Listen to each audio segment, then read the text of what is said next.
So we got 4 hockey rinks in town, and by each hockey rink there's an open rink. So the rinks are at Lions Park, Westminster Park, Green Meadows, and Southbridge Dog Park. It takes a lot of people, time and effort to make an ice rink, but we feel it's worth it at the end.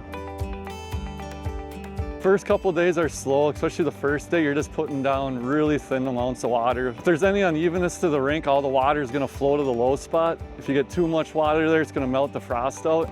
And as the ice starts getting thicker and you're leveling out, you can start putting bigger quantities of water down. It's got to be down in the teens.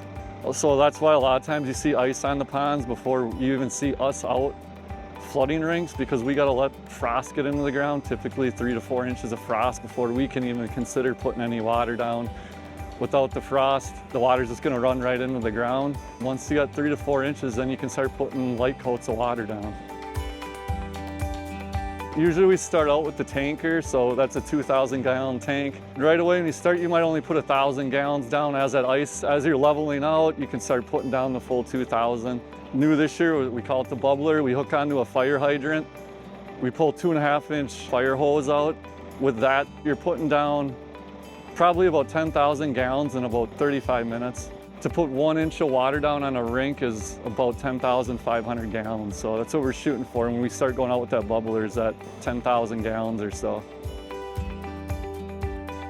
This year we had to contain the water, right? So you're putting down 1 inch of water. It's taken 8+ hours to freeze. So how do you keep that water in with no snow? Well, we did find a little bit of snow around, so we packed the snow along all the sideboards to contain the water. And just today we finished the last rink, this rink, and we went around with edging tools and we broke all the humps off, and then we got an actual motorized edger, and we went around and got the edges pretty good. And we try to do that before we come on with the Zamboni or the resurfacer. You're trying to constantly keep weeds out of the rinks. Weeds will attract heat, and then you get like these brown boils in the ice. So we try to keep the weeds down, try to keep the rinks level.